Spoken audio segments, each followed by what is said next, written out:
mu jàngal ñu suratul infitar.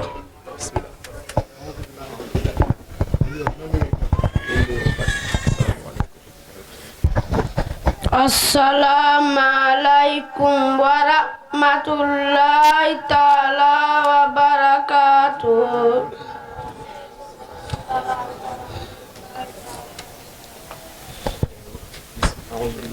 أعوذ بالله من الشيطان الرجيم بسم الله الرحمن الرحيم إذا السماء انفطرت وإذا الكواكب انتثرت وإذا البحار فجرت وإذا القبور بعثرت علمت نفس ما قدمت وأخرت يا أيها الإنسان ما غرك بربك الكريم الذي خلقك فسواك فعدلك في أي سورة ما شاء ركبك كلا بل تكذبون بالدين وإن عليكم لحافظين كراما كاتبين يعلمون ما تفعلون إن الأبرار لفي نعيم وإن الفجار لفي جحيم يصلونها يوم الدين وما هم عنها غائبين وما أدراك ما يوم الدين ثم ما أدراك ما يوم الدين يوم لا تملك نفس لنفس شيئا والأمر يومئذ لله صدق الله العظيم وبركاته كريم قال رسول الله صلى الله عليه وسلم Yonent bi sallallahu alayhi wa sallam neena isnaani ñaara ngi nii yuajjiluhuma Allahu Yàlla yàkkamtina leen fi dunya si àdduna alba yu niqu bew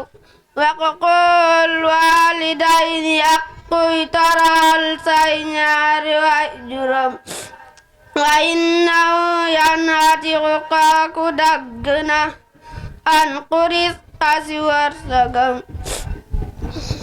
Masha Allah, tàcc leen ko waay, tàcc leen ko bu fort. Imam Seydou Diouf tari na lu doy waar suratul infitar waaye tëjee na ko hadis mu ne ñaara ngi nii yàlla yàkkamti na leen waaw kuy dagg mbokk ak kuy toroxal ay wayjuram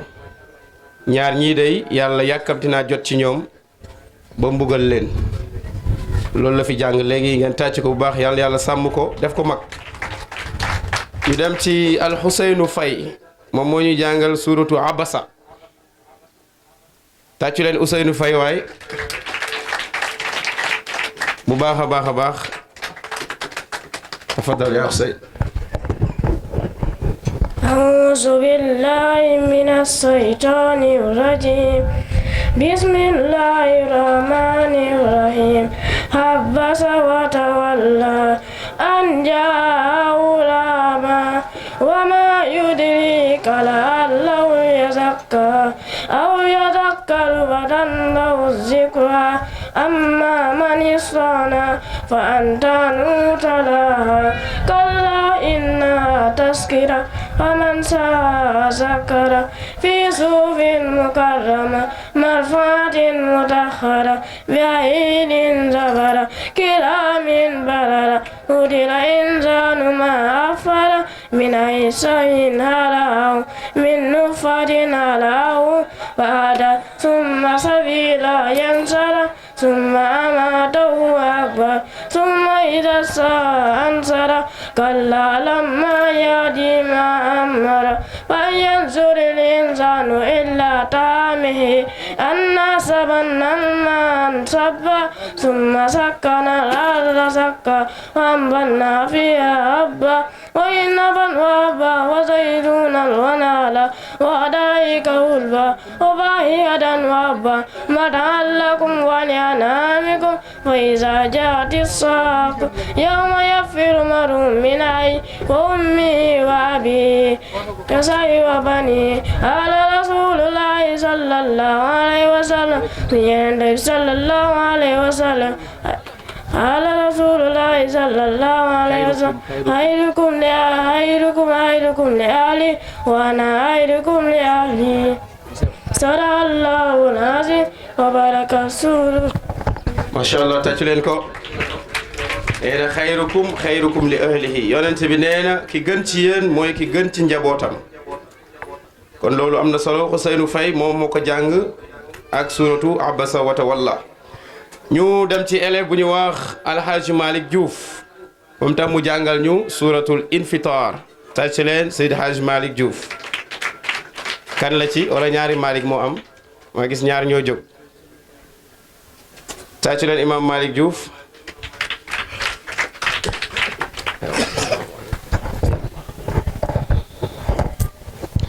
على رسول الله صلى الله عليه سيجي توتي وحل على رسول الله صلى الله عليه وسلم مالك السلام عليكم السلام عليكم ورحمة الله تعالى وبركاته. وعليكم السلام. أيوة أعوذ بالله من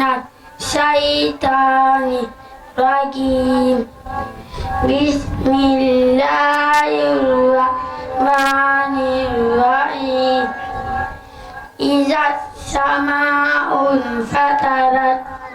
وإذا الكواكب انتثرت وإذا البحار فجرت وإذا القبور بعثرت علمت نفس ما قدمت وأخرت يا أيها الإنسان ما غرك بربك الكريم الذي ألهمك فسواك فعدلك في أي صورة ما شاء ركبك كلا بل تكذبون بالدين وإن عليكم لحافظين كراما كاتبين يعلمون ما تفعلون إن الأبرار لفي نعيم وإن الفجار لفي جحيم يصلونها يوم الدين وما هم عنها بغائبين وما أدراك ما يوم الدين ثم ما أدراك ما يوم الدين يوم لا تملك نفس لنفس شيئا والأمر يومئذ لله.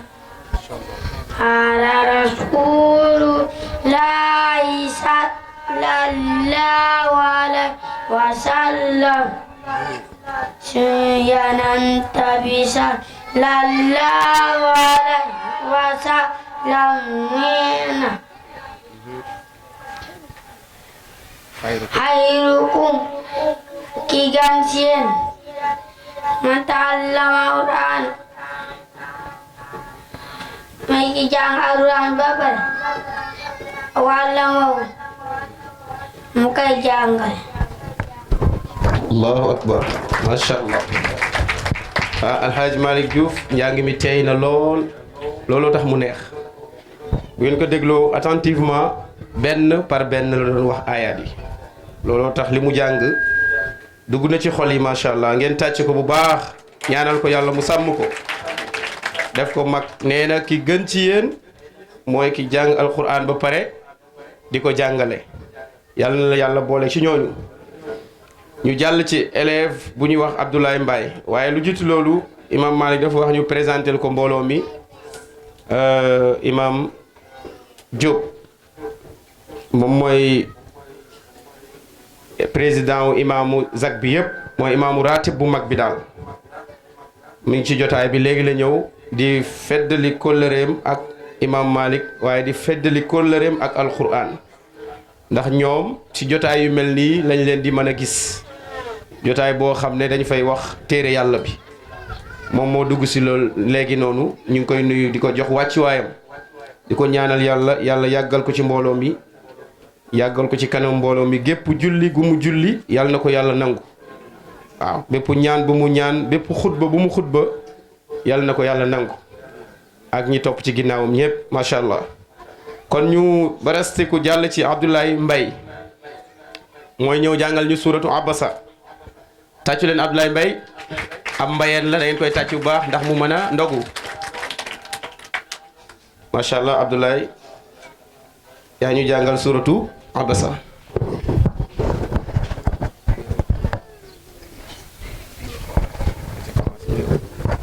أعوذ بالله من الشيطان الرجيم. السلام عليكم ورحمة الله تعالى وبركاته. أعوذ بالله من الشيطان الرجيم. بسم الله الرحمن الرحيم. حبس وتولى أن جاءه الأعمى وما يدريك لعلهم يزكون أو يذكر فتنفع الذكرى أما من استغنى فأنت عنه تلاقى كلا إنها تزكية من شاء ذكره في صحف مقيمة مرفوعة مطهرة بأيد سفرة كرام بررة قتل الإنسان ما أكفره من أي شيء خلقه من نطفة خلقه فأكبره ثم السبيل يسره ثم أماته وأكبره ثم إذا الساء أنصره كلا لما يأتي ما أمره فلينظر الإنسان إلى طعامه أين سبقنا الماء سبا ثم سقرنا الأرض سقا وأنبتنا فيها حبا وعنبا وحبا وزيتونا ونخلا فحدائق غلبا وفاكهة وحبا متاعا لكم ولأنعامكم جاءت الصاخة يوم ينفر المرء من أخيه وأمه وأبيه وصاحبته وبنيه لكل منهم يومئذ شأن يغنيه وجوه يومئذ مسفرة ضاحكة مستبشرة ووجوه يومئذ عليها غبرة يقوى حتى أولئك هم الكفرة الفجرة يا رسول يا سيا وسيا سيا نينا من كان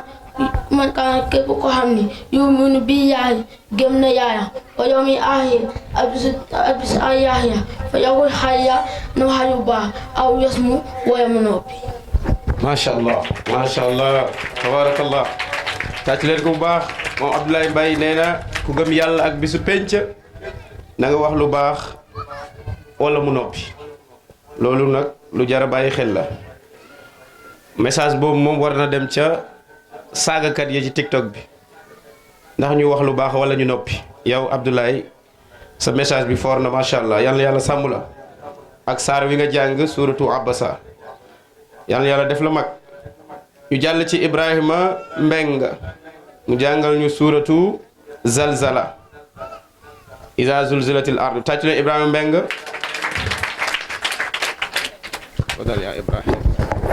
asalaamaaleykum Assalamu alaikum wa rahmatullahi ta'ala wa barakatuh. Alaikum assalam wa rahmatullah. A'udhu billahi minash shaitanir rajim.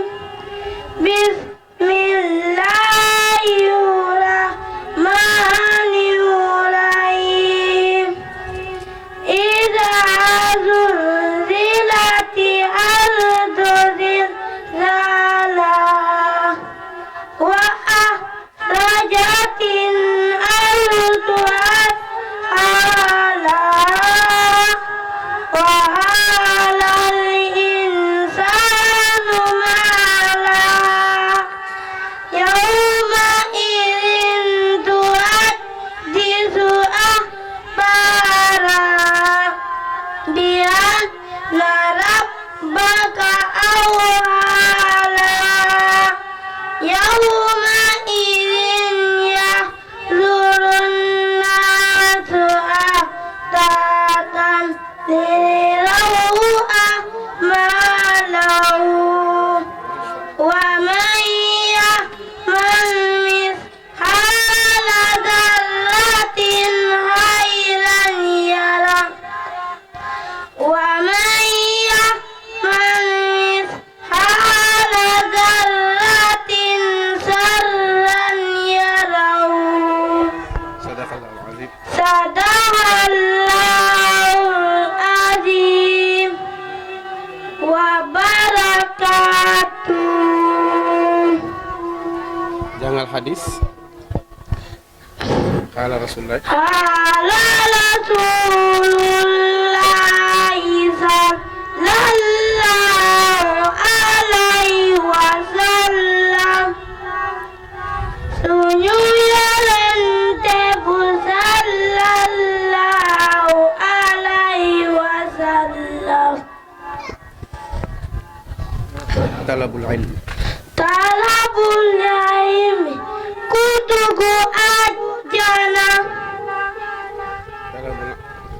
talabul ilm sakku xam-xam sakku xam-xam faridatu faridatun faratala faratala ala kulli muslim ala kulli muslim si bépp jullit. masha Allah baax na jërëjëf tàccu leen ko bu baax masha Allah tari na alquran bu neex fa tabarakallahu yàlla yàlla sàmm la def la mag nee na sàkku xam-xam farata la ci bépp jullit bu góor ak bu jigéen nag ñu jàll ci Ahmad Mbay mu jàngal ñu suratul qiyama tàccu leen ñu Ahmad masha Allah. Assalamu alaikum warahmatullah taala wa barakatuh. Waaleykum salaam wa rahmatullah. A'udzu billahi minas syaitonir rajim.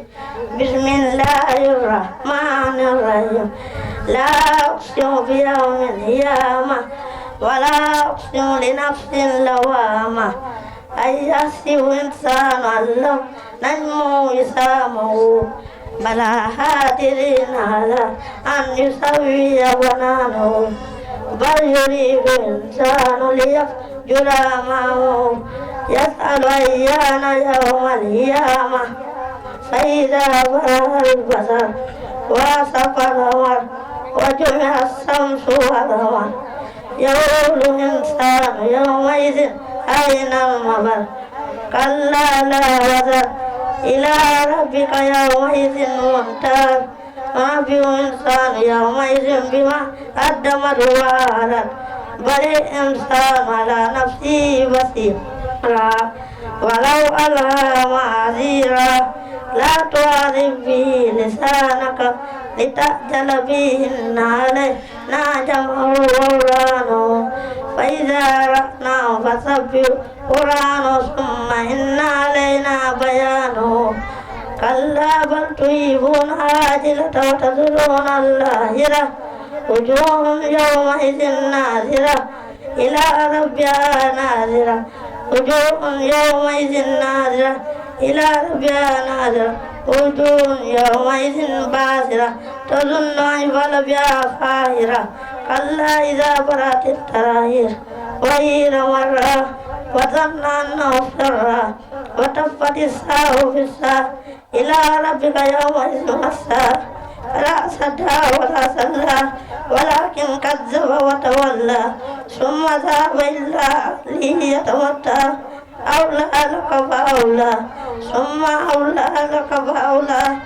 أن يحسب إنسان أن لم نتق سدى ألم يكن نطفة من مني جمنة ثم كان على فسوى فجعل منه زوجين ذكر والأنثى أليس ذلك بقادر على أن يحيي الموتى صدق الله مولانا العظيم قال رسول الله صلى الله عليه وسلم سيدنا صلى الله عليه وسلم نينا لا يدخل جنة الدجاج أجنة نمامة الرمبات tàcc leen ko bu baax macha allah nee na rambaaj du dugg aljanna yonente bi sallallahu alayhi wa sallam moo ko wax Ahmad Mbaye jàngal nañu suuratul qiyaama muy saaru doy waar ti wax ci mbirum yawmal qiyaamati ndeysaan xol bi moo fees moo tax munul tee ay rongoñam ndax alquran moo mel noonu ku ko jàng di am loo yëg rek faaw sa rongoñ dina wàcc ci sa dënn yal na yàlla sàmm la ñu dem ci Assane Faye mu jàngal ñu suuratu naba'i mooy amma yatasaaluun tàccu leen Alxasan Faye bu baax a baax a baax tafadal ya Xasan aywa assalaamu aleykum wa rahmatullahi taala wa barakaatuhu waaleykum salaam أعوذ بالله من الشيطان الرجيم بسم الله الرحمن الرحيم عما يتساءلون عن النبأ العظيم الذي هم فيه مختلفون كلا سيعلمون ثم كلا سيعلمون ألم نجعل الأرض مهادا والجبال أوتادا وجعلناكم أزواجا وجعلنا نومكم سباتا وجعلنا الليل لباسا وجعلنا النهار معاشا وبنينا فوقكم سبعا شدادا وجعلنا سراجا وهاجا وأنزلنا من المعصرات ماء ثجاجا لنخرج به حبا ونباتا وجنات الألفافا إن يوم الفصل كان ميقاتا يوم ينفخ في الصور فتعطون أفواجا وفتحت السماء فكانت أبوابا وسيرت الجبال فكانت سرابا إن جعلنا مكانة مرصادا للطاغين مآبا لابسين فيها عقابا لا يضرون فيها بردا ولا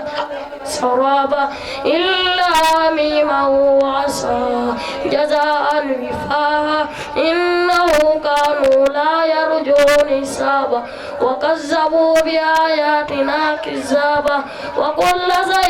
زيناهم كتابا فذوقوا فلن نزيدكم إلا عذابا إن للمتقين مفازا حدائق وأعنابا وكواعب ترابا وكأسا دهاقا لا يسمعون بها لغوا ولا كذابا جزاء من ربك عطاء حسابا رب السماوات والأرض وما بينهما الرحمن لا يملكون منهم كتابا يوم يقوم الروح والملائكة صفا لا يتكلم إلا من أذن له الرحمن وعلى الصواب ذلك اليوم الحق فمن ساتعز إلى ربه مآبا إنا أنزلناكم عذابا قريبا يوم ينظر المرء ما قدمت يداه ويقول كافر يا ليتني كنت ترابا صدق الله العظيم قال رسول الله صلى الله عليه وسلم سيدنا النبي صلى الله عليه وسلم نينا إن الله حرم عليكم وقوع أمهاتكم tabarakallah tàccu leen Hassan Faye jàng na saaru doy waar muy suuratu naba'i waaye fa mu mujjee saar wi rek laa yatakallamuna illa man azina lahu rahman wa qala sawaba nee na bisa ngi ñëw ñëpp dañuy teew ci kanamu yàlla kenn du am droit wax lu dul ku yàlla jox ndigal nga wax te doo wax lu dul lu jub waaye bis boobu bu ñëwee ña weddi woon alquran weddi yàlla weddi muhammad sallallahu alayhi wa sallam danañu tiitaange boo xam ne dañu bëgg sax yàlla transformer leen ñu nekk suuf ba dootuñ leen mbugal kon loolu la Alxasan Fay jàng bokk na ci li mu jàng tamit hadis bu gàtt boobu inna allah harrama alayka macha allah kon Alxasan Fay yal na la yàlla fay yal na yàlla fay la yu fay ko say wayjur li nga fi jàng dugg na ci xol yi ñu jàll ci Serigne Malick Faye moom tamit mu ñëw jàngal ñu suratul infitar waaw daara ji moom daaray Fayeen la wala daaray Juufeen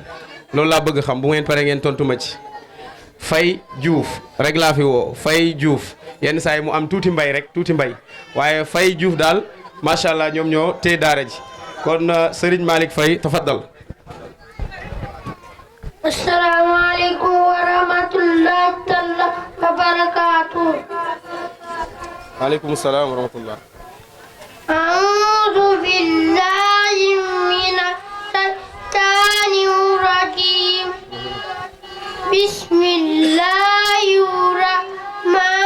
Bismillahirrahmanirrahim. Idza as-samaa'u fatarat wa idal kawakibu intasarat wa idza biharu fujirat wa idza al-quburu bu'thirat halimat nafsun ma qaddamat wa akharat ya ayyuhal insanu ma gharraka bi rabbikal karim alladhi khalaqaka fasawwaka fahaddaraka fi ayyi suratin ma sha'a rakkaba kalla bal tukazzibuna bid-din wa inna alaykum lahafizin kiraman katibin ya'lamuna ma taf'alun innal abrara lafi na'im wa innal fujjara lafi jahim yaslawnaha yawmaddin wa ma hum anha bi'aibin wa ma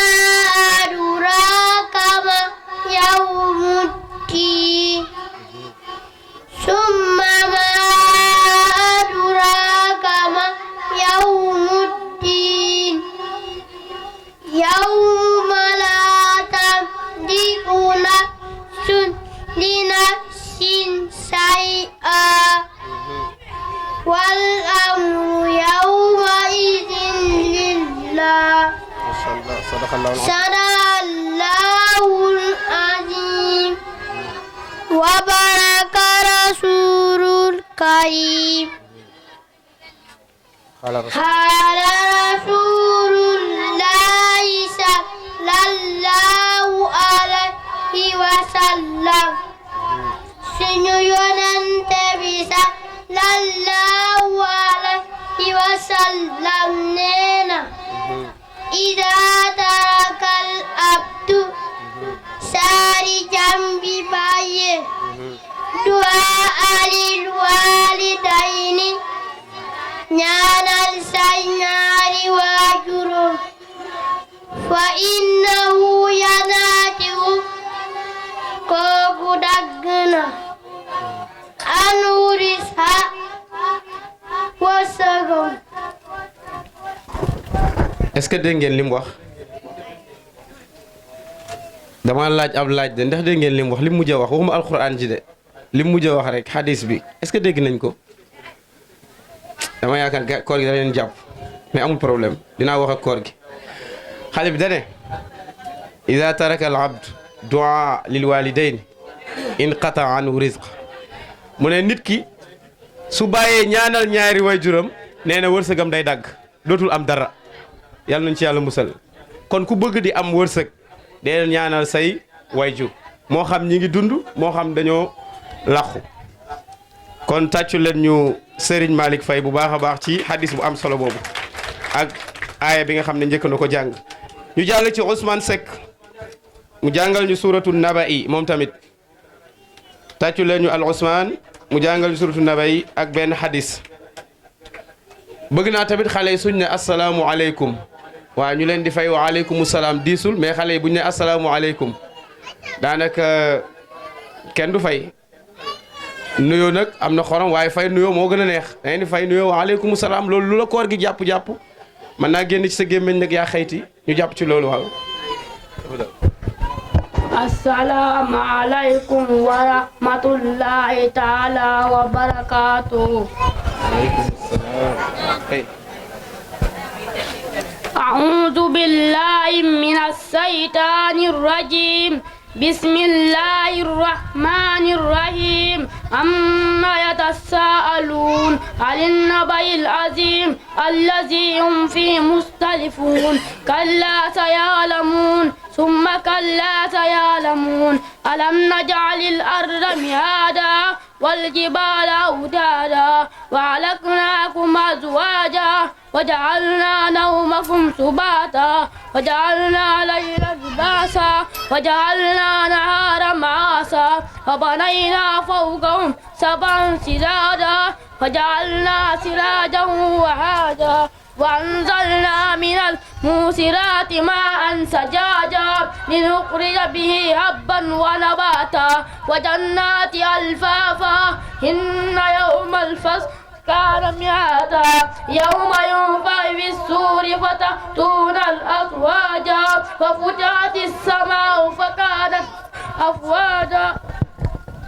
وسيرت الجبال فكانت سرابا إن جهنم كان مرصادا للطاغين مآبا لابسين فيها أحقابا لا يذوقون فيها بردا ولا شرابا إلا حميما وساقا جزاء وفاقا إنهم كانوا لا يذوقون عذابا وكذبوا بآياتنا كذابا وكل شيء أحصيناهم كتابا فذوقوا فلم نزيدكم إلا عذابا إن للمتقين مفازا حدائق وأعنابا وكواكب ترابا وكأسا دهاقا لا يسمعون فيها لهوا ولا كذابا جزاء من ربك عطاء حسابا رب السماوات والأرض وما بينهما الرحمن لا يملكون منهم حسابا يوم يقوم الروح والملائكة صفا لا يتكلمون إلا من أذن له الرحمن وحال صوابا ذلك يوم الحق فمن شاء اتخذ إلى ربه مآبا إنا أنزلناكم عذابا قريبا يوم ينظر من ما قدمت يداه ويقول الكافر يا ليتني كنت ترابا صدق الله العظيم وبارك رسول الكريم قال رسول الله صلى الله عليه وسلم سنينا النبي صلى الله عليه وسلم نينا ليس منا بكل سنين من لم يرحم سيرنا سندوني ولم يهرب تامو حق كبيرنا حق سنمتني tàccu leen ko bu baax macha allah li mu tari neex na de jàng na suuratu naba yi ci jàngin bu rafet waaye wax na tamit yonent bi nee na ki yërëmul xale yi respecté wul mag ñi nee na bokkul ci ñun waaw yonent bi sallallahu alayhi wa sallam moo wax loolu asalaamaaleykum wa rahmatullah okay fay kon loolu la Ousmane Seck jàng yàlla na ko yàlla taxaw def ko magu diine waaw kooku ñëw nag xam naa imam Malik dina ci ñëw moom moo ma koy gën a jekku moom dina ko présenté incha allah dinaa ci wax tuuti waaye moom daanaka li ci des yow yaa koy wax mooy al imam Malik Faye nekk fële ca Morolan di njiitu imam yi foofu comme niñ présenté imam Diop léegi moom tamit tund ba mu nekk noonu la fa mel macha allah ni ngeen koy gis nii fu ngeen ko gis rek yatam woowu lay yor ak saak bi moom noonu la ko yàlla bindee waaye nitu yàlla la nag ko xamul xamu ko waaye ñi ko xam nañ ko nitu yàlla la de waaw nitu yàlla nag buñ ko waxee ñëpp nitu yàlla lañ waaye yàlla am na ñu mu jagle moom nag dafa bokk ci ñi yàlla jagle ñun xam nañ ci dara ñun ñiy wax loolu ndax wa ma shahidna illa bi ma allimna du ñu seede lu dul lu ñu xam waaye ñun yëg nañ ne moom bokk na ci nitu yàlla yi donte xamuñ dara nag kon ñu ngi koy nuyu di ko jox wàccuwaayam bu baax a baax moom moo ñëw ci jotaay bi léegi xam naa ñi fi yàgg ñëw war nañ koo miin war nañoo xàmmee kanamam waaw daaw ñëw na fi te moo fi njëkk nag bi ma ñëwee li may teel ñëw daaw fi laa ko fekk kon ku am yitte la waaye ku yëg alxuraan la ku yëg tamit maanaam imam Malik la ak ndong yi di fi jàng kon yàlla ko fi yàlla yàggal moom tamit loolu ko taxaw bu baax a baax sàmm njabootam bàyyi maanaam mbooloo mi mu jiite lépp lu ñu jàng lépp lu ñu julli lépp lu ñu ñaan ak lépp lu mu xutba yàlla na ko yàlla def ci seen téere jëf macha allah kon ñu dem ci Baye Mor Samb Baye Mor Samb moo ñu jàngal suratu Safi ñu tàcc ko bu baax moom tamit Baye Mor Samb xam naa moom bu paree da ngeen koy tegal fii benn saaku ceeb rek mu yóbbu ko kër ga ndax ab sàmbeen la képp ku koy may rek na ko def ceeb dégg ngeen ku koy may na ko def ceeb aywa. Assalamu alaikum wa rahmatullahi ta'ala wa barakatuh.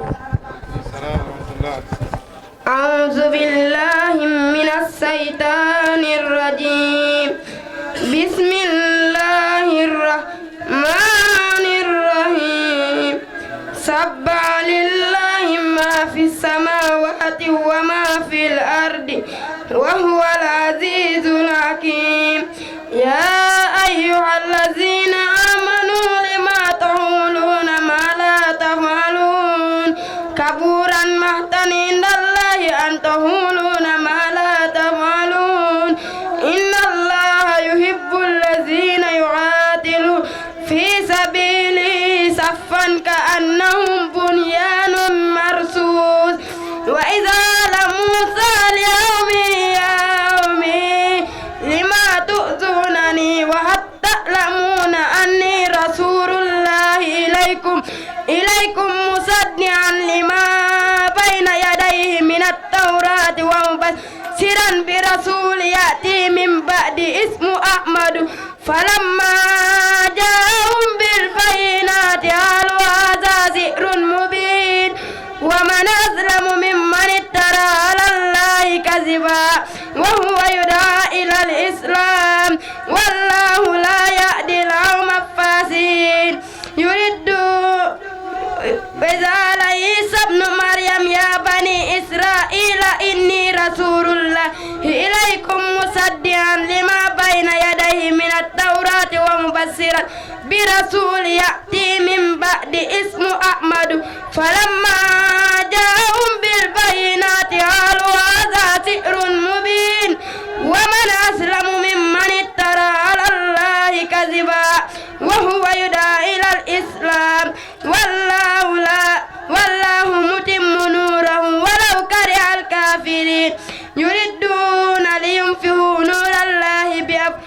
أفواههم والله متم نوره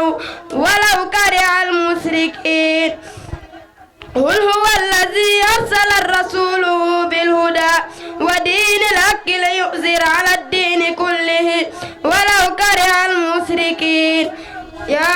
أيها الذين آمنوا هل أدلكم على التجارة تنجيكم من عذاب أليم تؤمنون بالله ورسوله وتجاهدون في سبيل الله بأموالكم وأنفسكم ذلكم خير لكم إن كنتم تعلمون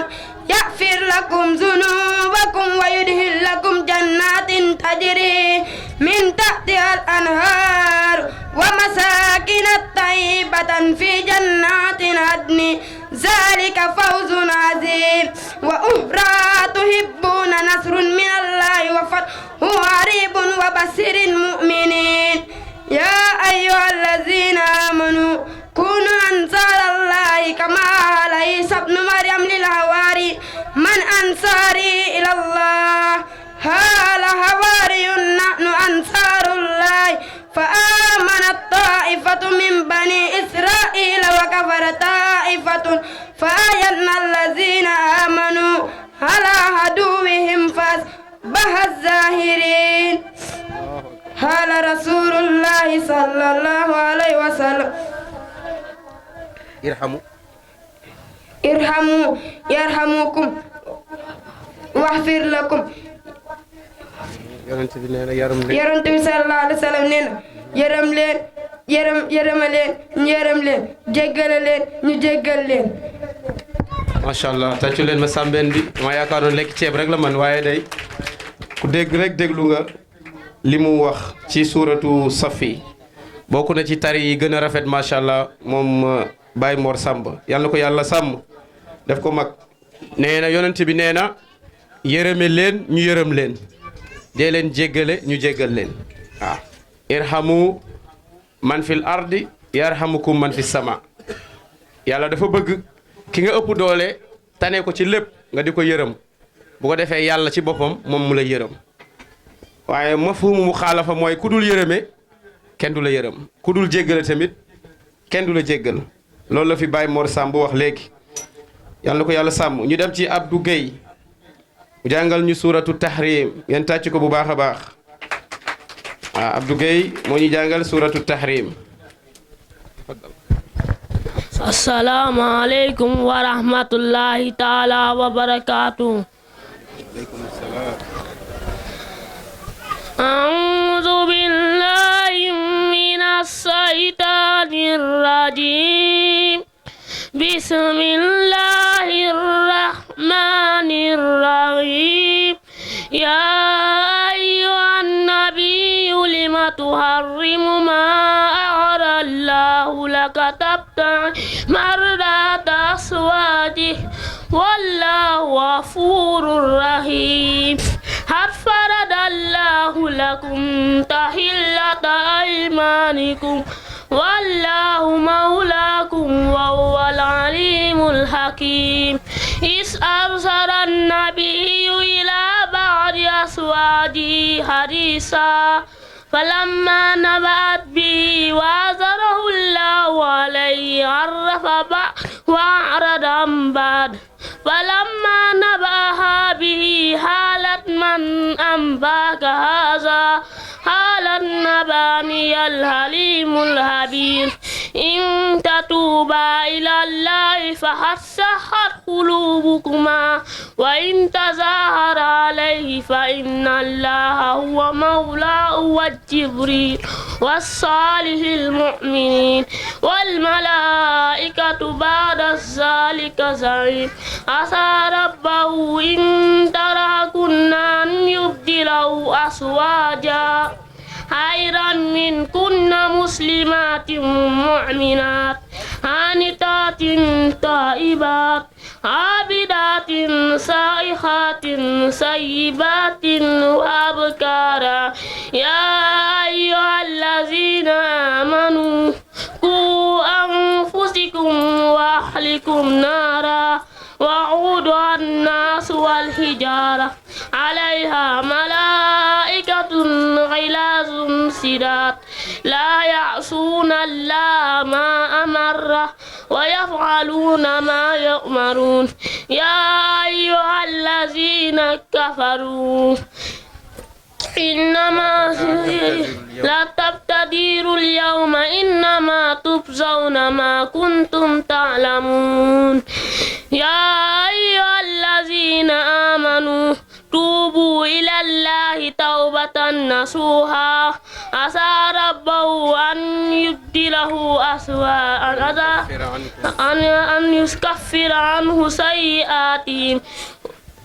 صدق الله مولانا العظيم قال رسول الله صلى الله عليه وسلم من ترك اليوم جمع ثلاثة من خير مسر فرما إسلام وراء الزهري Yonent bi sallallahu alayhi wa sallam nee na ku toog ñetti àjjuma te demul juma te amul ngànt kooku bàyyi na diinam sa ginnaaw a ginnaaw. macha allah Abdou Gueye wax na lu am solo de ginnaaw alquran bi ku bàyyi juma ñetti juma yu tegaloo te amul benn ngànt demul julli ji juma Yonent bi nee na kooku bàyyi na diineem ca gannaaw a ginnaaw mooy amatul diine rek loolu dafa tuub. jéggalu yàlla bàkkaar yooyu mu bàyyi ndax juma dafa nekk ponk bu diis bu yàlla fonk yonent bi tamit fonk ko sallallahu alayhi wa sallam kon góor ñi la juma war kon nañuy dem juma ñun ñëpp te bañ a dem ca yoon wu mujj wa ndax am na xadis buy wax ne bu juma jotee ba ñu nodd ki dem ci njëlbeen waxtu yàlla dina ko bindal tuyaabay ku rendi gileem saraxe ko ku dem ci waxtu wa ca topp muy ñaareel wa dana am maanaam tuyaaba ku rendi nag saraxe ko ba ca topp mu ñetteelu waxtu wa dina am tuyaaba ku rendi xar saraxe ko ñeenteelu waxtu wa di nga am tuyaaba ginaar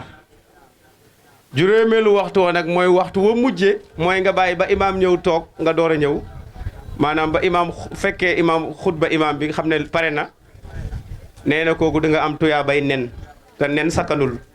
bu fekkee dañ koo baxal sax kenn koy jëriñoo bu yaatoo dañ koo maynees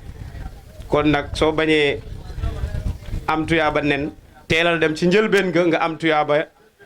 gileem wala loo yées boog nga am sax tuyaaba nag waaye li ko dalee ci xar ba ci nen loolu dafa tuuti ci juma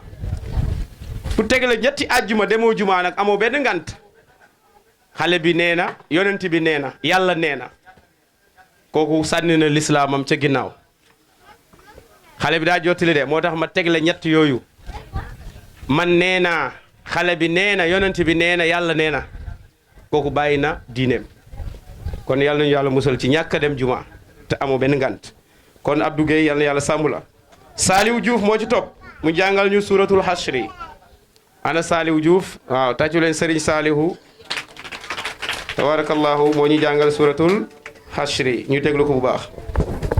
asalaamaaleykum. aleykum salaam. أعوذ بالله من الشيطان الرجيم بسم الله الرحمن الرحيم سبح لله ما في السماوات وما في الأرض وهو العزيز الحكيم هو الذي أخرج الذين كفروا من أهل الكتاب من ديارهم لأول الحشر ما ظننتم أن يخرجوا وظنوا أنهم مانعتهم حصنهم من الله فآتاهم الله من حيث لم يحتسبون وهذا في قلوبهم رعب يخرجون بيوتهم بأيديهم وأيدي المؤمنين فاهتبروا يا أولي الأبصار ولولا أن كتب الله عليهم الجلاء لعذبهم في الدنيا ولهم في الآخرة عذاب النار ذلك بأنهم ساءوا الله ورسوله ومن يساق الله فإن الله شديد العقاب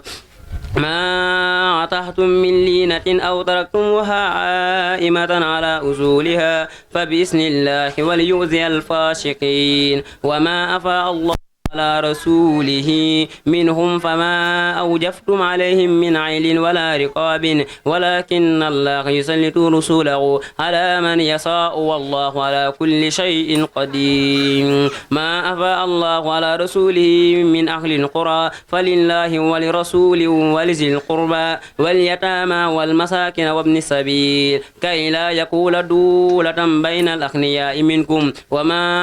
آتاكم رسول فخذوه وما نهاكم عنه فانتقوا واتقوا الله إن الله شديد العقاب للفقراء المهاجرين الذين أخرجوا من ديارهم وأموالهم يبتغون فضلا من الله ورضوانا وينصرون الله ورسوله أولئك هم الصادقون والذين تبوأوا الدار والإيمان من قبلهم يحبون من هاجر إليهم ولا يجدوا في صدورهم حاجة مما أوتوا ويسرون على أنفسهم ولو كان بهم حساسة ومن يوق سوء نفسه فأولئك هم المفلحون والذين جاءوا من بعدهم يقولون ربنا اغفر لنا ولإخواننا الذين سبقونا بالإيمان ولا تجعل في قلوبنا غلا للذين آمنوا ربنا إنك رؤوف رحيم صدق الله العظيم